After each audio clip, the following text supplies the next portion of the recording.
Hello guys, आज हम explain करने वाले हैं मैजिक एम्परर चैप्टर 861। अगर आपने पिछला एपिसोड अभी तक नहीं देखा है तो उसका लिंक मैंने डिस्क्रिप्शन और कमेंट सेक्शन में दिया हुआ है, इसलिए पहले उसे ज़रूर चेक कर लीजिए। तो चलिए अब बिना देर किए शुरू करते हैं आज का चैप्टर।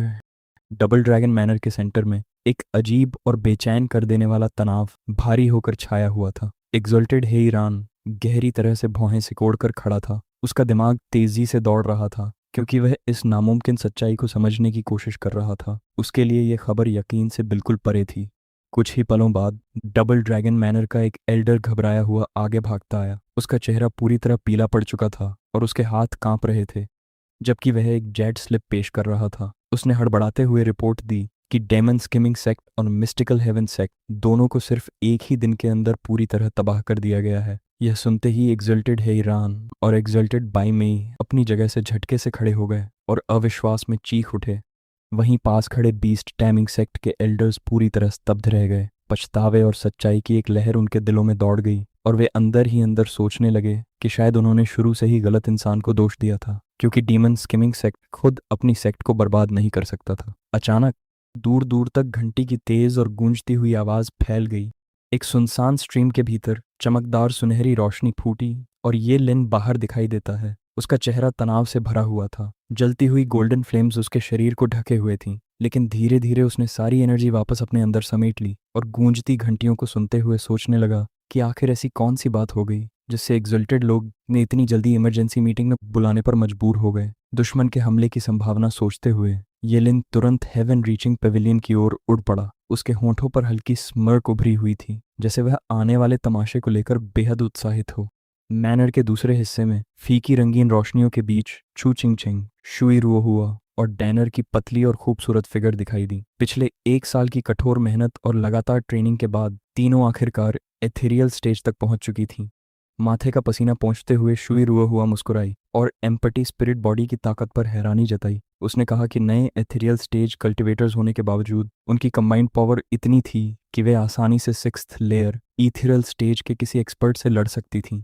लेकिन चू चिंग चेनक का चेहरा अब भी बेहद गंभीर बना हुआ था। भारी सांसें लेते हुए उसने कहा कि यह अब भी काफी नहीं है। वे लोअर 3 सेक्ट्स के गार्डियंस का सामना करने लायक भी नहीं बनी थीं। पूरी सेक्ट से अकेले लड़ना तो बहुत दूर की बात थी। गहरी सांस छोड़ते हुए शुई रुओहुआ ने पूछा कि क्या चू चिंग चिंग अब भी डीमन स्किमिंग सेक्ट को निशाना बनाने का इरादा रखती है। उसने याद दिलाया कि एग्जल्टेड लोग कभी इसकी अनुमति नहीं देंगे और उन्होंने पहले ही काफी रियायत दे दी थी जब शेव वुयू को गिरने दिया गया ताकि जुओ फैन की स्पिरिट को शांति मिल सके। डैनर ने भी सहमति में सिर हिलाया और कहा कि वेस्टर्न लैंड्स के नियम बेहद सख्त हैं। अगर कोई किसी सेक्ट की कोर फाउंडेशन को नष्ट करता है तो पूरे वेस्टर्न लैंड्स के लोग उसका पीछा करेंगे। उसकी बातें सुनकर चू चिंग चैनक की मुट्ठियां कस गईं और उसकी आंखों में शुद्ध नफरत चमक उठी। उसने ठंडे स्वर में अनाउंस्ड किया कि उसे किसी बात की परवाह नहीं है। जिन लोगों ने जुओ फैन को नुकसान पहुंचाया था उनमें से कोई भी बचकर नहीं जाएगा, चाहे अपने दिवंगत पति का बदला लेने के लिए कि उसे पूरे वेस्टर्न लैंड्स का दुश्मन ही क्यों न बनना पड़े। बेबस होकर शुई रुओहुआ और डैनर ने एक साथ आह भरी। उन्हें समझ आ गया था कि अब उन्हें भी चू चिंग चिंग के साथ वेस्टर्न लैंड्स छोड़ना पड़ेगा।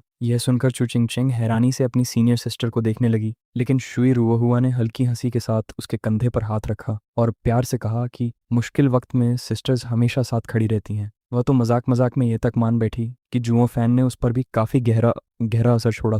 शुई रुओहुआ हंसते हुए बोली कि अगर वे सिस्टर्स ना होती तो शायद वह खुद ही जुओ फैन पर मूव कर चुकी होती। यह सुनते ही डैनर तुरंत उसे छेड़ने लगी, कहते हुए कि आखिरकार उसने अपने असली फीलिंग्स मान ही लिए। लेकिन शुई रुओहुआ भी पीछे हटने वालों में से नहीं थी। उसने तुरंत पलटकर डैनर को चिढ़ाया और कहा कि वह भी अपनी अफेक्शन को मासूम बनने के पीछे छुपा रही है। तीनों लड़कियां हल्की फुल्की हंसी में डूब गईं और उस पल चू चिंग चेन के दिल में गहरी गर्माहट भर गई। उसे सुकून महसूस हुआ कि उसके पास ऐसी सिस्टर्स थीं जो उसके साथ दुनिया के आखिरी छोर तक जाने को तैयार थीं।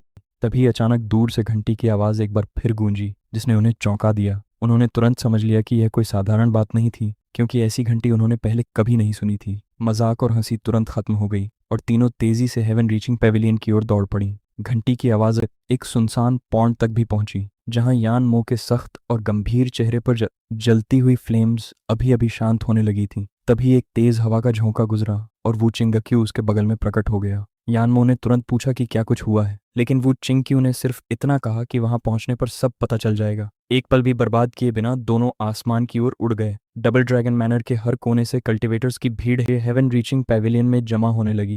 दोनों एग्जल्टेड अपनी ऊंची कुर्सियों पर गंभीरता से बैठे हुए थे, जबकि कोर एल्डर्स ठीक नीचे मौजूद थे। चूचिंग चेंग, उसकी सिस्टर्स और बाकी एलीट डिसिपल्स उनके पीछे खड़े थे। यहाँ तक कि लेबर डिसिपल्स भी दूर के हिस्से में सम्मान से झुककर मौजूद थे, पूरे विशाल और शांत हॉल पर नजर डालते हुए। एग्जल्टेड लोगों के चेहरे बेहद भारी और गंभीर दिखाई दे रहे थे।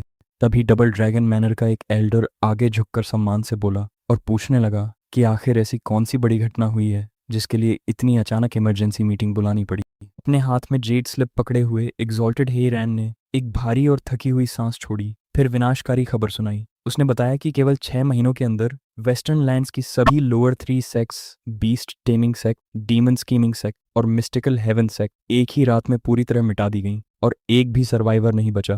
यह सुनते ही पूरे पवेलियन में दहशत की लहर दौड़ गई। एल्डर्स आपस में घबराकर फुसफुसाने लगे, क्योंकि उन्हें यकीन नहीं हो रहा था कि 9 सेक्ट्स की स्थापना से चला आ रहा संतुलन इतनी अचानक ढह सकता है।